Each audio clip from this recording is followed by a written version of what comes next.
हम पढ़ रहे थे एंगल्स बिटवीन द लाइंस के problem.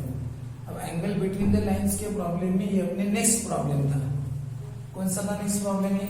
3x² + 4xy - 3y² = 0।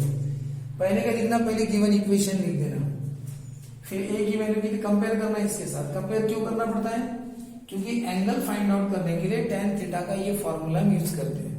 Joint equation दिए रहते ना, उसके लिए फॉर्मूला है। तो इसके लिए आपको h a b सबकी जरूरत पड़ती है। तो पहले कंपेयर करना पड़ेगा, तभी तो मिलेगी ना। a की वैल्यू 3, xy के साथ 2h है, कौन है xy के साथ 4, तो 2h की वैल्यू कितनी है 4 और b की वैल्यू कितनी है -3। कंपेयर करो y², b की वैल्यू -3, 2h कौन है xy के साथ, 2h कितना है 4 और a कितना है 3। अब उसके बाद क्या लिखना, यहाँ पे h की वैल्यू पता कर लेना कितनी है 4/2 यानी कितने 2। Let theta be the acute angle between the lines. ये जो लाइंस है ना, इसमें दो लाइन है, उनके बीच का एंगल थीटा। तो ये फॉर्मूला है। तो ये लेकिन उसके लिए हमें ये सब वैल्यू पहले से निकालनी पड़ेगी। तो पहले मैं वैल्यू निकाल रहा हूँ, जैसे कि मान के चलो पहले मैं वैल्यू a + b की निकालूंगा। बताओ a + b, a कितना है 3, b कितना है -3, कितनी वैल्यू है 0। ठीक है, उसके बाद कौन सी वैल्यू निकालना, h² - ab। बोलो h कितना है 2² माइनस a की वैल्यू कितनी है 3, b की कितनी है -3, कितना होगा 2 का स्क्वायर 4 माइनस माइनस प्लस 3 3 9 9 + 4 13। ठीक है, अब ये वैल्यू मिलने के बाद अब आप क्या करो, इक्वेशन 1 बिकम्स tan थीटा का फॉर्मूला 2 * बताओ स्क्वायर रूट की वैल्यू क्या है। स्क्वायर रूट की वैल्यू निकाली नहीं, अपने आप निकालनी पड़ेगी। ये है स्क्वायर रूट की वैल्यू, ये स्क्वायर रूट करो। क्या है स्क्वायर रूट की वैल्यू √13। स्क्वायर रूट किया तो √13 है। अब आप बताओ tan थीटा = ये फॉर्मूला है 2 √h² - ab। तो ये स्क्वायर रूट की वैल्यू कितनी है √13। a + b की वैल्यू कितनी है, a + b की वैल्यू कितनी है 0। अब आप बताओ 0 ने डिवाइड किया तो आंसर क्या आता है इन्फिनिटी। अब बताओ tan थीटा का आंसर है इन्फिनिटी। और यहाँ पे आपको पता है बट tan 90 डिग्री कितना होता है इन्फिनिटी। इन्फिनिटी आंसर किसका आता है 90 डिग्री का आता है।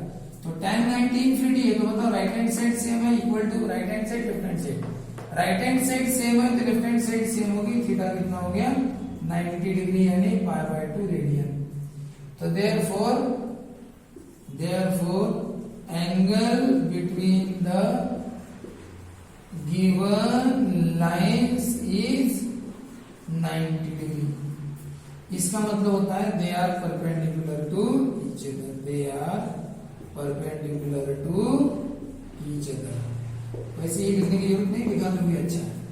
तो ये हो गया एंगल फाइंड आउट करना। लेकिन अगर आप थोड़ा दिमाग से काम करते, थोड़ा, ठीक है ना, तो मैं बता रहा हूं और इसी को थोड़ा दिमाग से काम करने में कैसा, आप अच्छी तरह से देखो, इसमें a की वैल्यू 3 है और b की वैल्यू -3 है।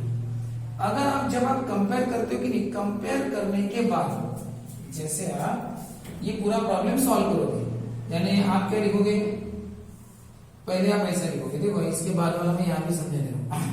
पहले आप लिखोगे इसे ऐसा, उसके बाद कंपेयर करके वैल्यू निकालोगे। ठीक है, मैं डायरेक्ट बता रहा हूं, ये ऐसा यहां तक स्टेप करोगे आप, यानी यहां तक स्टेप करोगे। जैसा ये सब लिखना कंपेयरिंग विद और AHB की वैल्यू निकालना। अब AHB की वैल्यू निकालने के बाद आपने डायरेक्ट लेट थीटा भी तो शुरू कर दिया था, लेकिन मत करो, आप थोड़ा सा ध्यान दो। a की वैल्यू 3 है और b की वैल्यू -3 है। ये दोनों वैल्यू एक दूसरे के अपोजिट है। तो आप यहाँ पे नहीं क्या a + b देखो, a कितना है 3 + b कितना है -3, तो आंसर कितना है 0।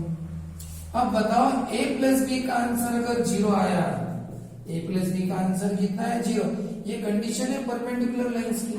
इसका मतलब होता है given lines are perpendicular to each other. इसका मतलब ये दोनों लाइन एक दूसरे को कैसी है परपेंडिकुलर है। अगर परपेंडिकुलर है तो एंगल बिटवीन देम कितना हो गया, angle between the lines is 90 degree. यानी बहुत शॉर्टकट तरीके से प्रूव हो गया। तो इतना लंबा चौड़ा प्रूफ फाइंड आउट करने से अच्छा था कि इस प्रॉब्लम में आप ऐसा शॉर्टकट करते हैं। यानी कैसा, पहले कंपेयर करके एबीएच निकाल लेना, लेकिन एबीएच निकालने के बाद ये फॉर्मूला यूज करने की कोई जरूरत नहीं है। डायरेक्ट ए की a प्लस बी कर लो, a की 3, b की -3, 3 - 3 0, a प्लस b की वैल्यू 0 है, therefore given lines are perpendicular to each other. ये कंडीशन ही ना, परपेंडिकुलर लाइन में a प्लस b 0 रहता है।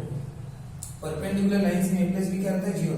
वो जो tan थीटा का थ्योरम हम पढ़े थे ना, चौथा थ्योरम tan थीटा का, ये थ्योरम जब पढ़े थे उसमें था ये लिखा हुआ, इसलिए मैं बोलता हूँ कि आप लर्न कर लो करके सब।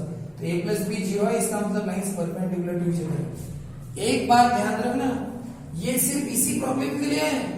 अभी इसके पहले जो 3 प्रॉब्लम हम क्लास में पढ़े जूम में, तो उसमें क्या a और b का 0 थोड़ी आ रहा था, ये स्पेशली इस प्रॉब्लम के लिए।